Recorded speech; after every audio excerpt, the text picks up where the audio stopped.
Assalomu alaykum hurmatli obunachilar. Bizlarni yana bitta kvartiramiz ijaraga chiqdi. Manziliga keladigan bo'lsak, Sergeli yangi Darxonda joylashgan 3 xona 8-qavat.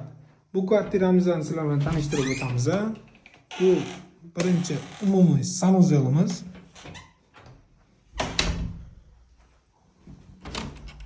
Bu xonamizda esa kattalar yotoqxonasi, kattalar yotoqxonasidan esa bu yerda balkon joylashgan.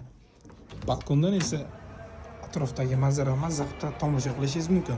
Uyimizda reshotkalar qilingan. Spalnimizning alohida sanuzeli mavjud. Ya'ni ko'rishingiz mumkin. Sharoitlar mana kattalar yotoqxonasida ham hamma sharoitlar bor. Bizning ikkinchi xonamiz mehmonxonadan iborat. Ya'ni mana bu yerda televizor deysizmi, lyustralar ilingan, chiroyli qilib. Bu yerda esa kulerlar ham mavjud. Bu yoq перехоженный mebel. Bu yoq qismimizda esa oshxona. Oshxonada ham hamma sharoitlar mavjud. Kir mashina, xolodilnik, choy ichgan esa stullarimiz ham bor. Sizlar bilan 3-xonani tanishtirib o'tamiz. 3-xonamiz detskiy qismidan iborat bo'lib, farzandlaring bemalol yumshoq mebellarda yotishi mumkin. Kvartiramizning umumiy kvadrati 70 kvadratdan iborat.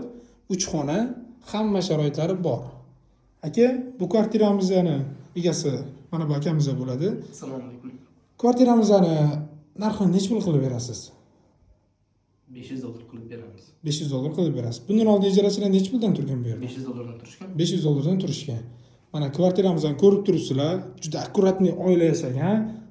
Akamiz aytibdi, kimlarga beriladi? Aka, bu uyimiz Asosan oila. asosan oila. Asosan oila.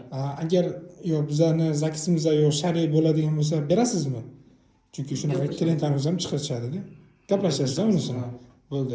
Pastda nomerlar. Yaxshi o'ylabsiz bo'ldi. Pastda nomerlar qoldiramiz, bemalol aloqaga chiqib, uylarni kelib ko'rishinglar mumkin. Sog' bo'linglar, salomat bo'linglar.